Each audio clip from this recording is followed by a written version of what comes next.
Today I'm going to talk about my favorite game mechanism in a game that I played for the first time this past weekend and have been thinking about it ever since. This is a compliment to this game, in my opinion, because I played a lot of games for the first time this past weekend. It was a great gaming weekend, but Hanamikoji was the game that stuck out to me that has me thinking about it ever since I played it the most of any of these other games. And it's actually probably the simplest of all of these games. It's a very simple two-player game set in feudal Japan about influencing geisha. There are these 6 geisha cards that are on the table, and you are trying to win over these geisha using a very basic card mechanism. I play a number 2 card which is matched with a certain geisha. So say there's the blue 2 geisha. If I play a blue card on that geisha, a blue 2, the number is the same. If I play a blue 2, and the opponent doesn't play a blue 2 or plays less than that, then I win. At the end of that round, I win the influence of that geisha. This game, this is actually like the 3rd video I filmed about this game, but I keep trying to pare it down because I've been talking too long about it for such a simple game. So I'll just focus really on my favorite mechanism in the game, and it's a very simple mechanism. It is the action selection mechanism in the game. Every player has the same 4 tiles, 4 different actions, and every round, until someone wins the game, or until you reach the 3rd round, if you play with the 3-round variant, every round you have to play each of those actions. But the order is up to you. And this is influenced by a few different factors. And the biggest being the cards in your hand.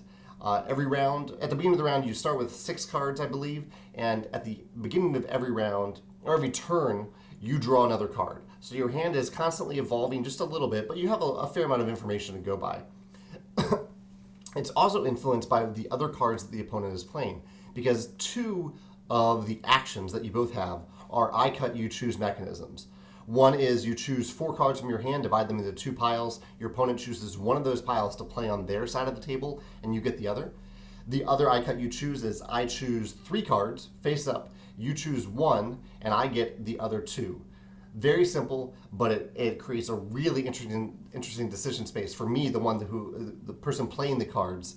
And when it's not my turn, when the opponent does that to me, which card am I going to choose? It's a great decision. But at its core, at its heart, the foundation is that action selection mechanism of only having 4 actions that you can use. You have to use all of them each round. One of them is kind of difficult to use because it's remove 2 cards from your hand, remove them from the round, and so no one gets to play them. Strategically, that can be good for you because you're preventing the opponent from getting those cards through the I cut, you choose mechanism. And it gives you information that you have that the opponent doesn't. But at the same time, you might be, if you time that action wrong, you'll be removing 2 cards that maybe you hoped that you actually had, that you actually need. So I love this mechanism. I love how streamlined it is. It's only 4 actions, but I love that the order in which you select them, the order in which you activate them, and that you have to activate each one is a fascinating decision space, especially since I'm engaged in my opponent's turn. I'm engaged in what they're playing through the I cut, you choose mechanism, and that my hand is constantly evolving by the card that I draw at the beginning of the first round. I'd love to hear other games that you've played. Either your favorite mechanism in Hanamikoji, if it's different than this, or if it's the same, or other games that give you a very limited set of actions and actually mandate that you take all those actions. So you're taking, it's one of these examples where you're taking a decision away from players. You're not letting the players choose if they're going to take those actions or not. Rather, you're giving the player the power to choose the order in which you take them, and in this case, the cards that you decide to play from your hand for each of those actions. So 2 decision spaces, they removed one of them. I really, really like that.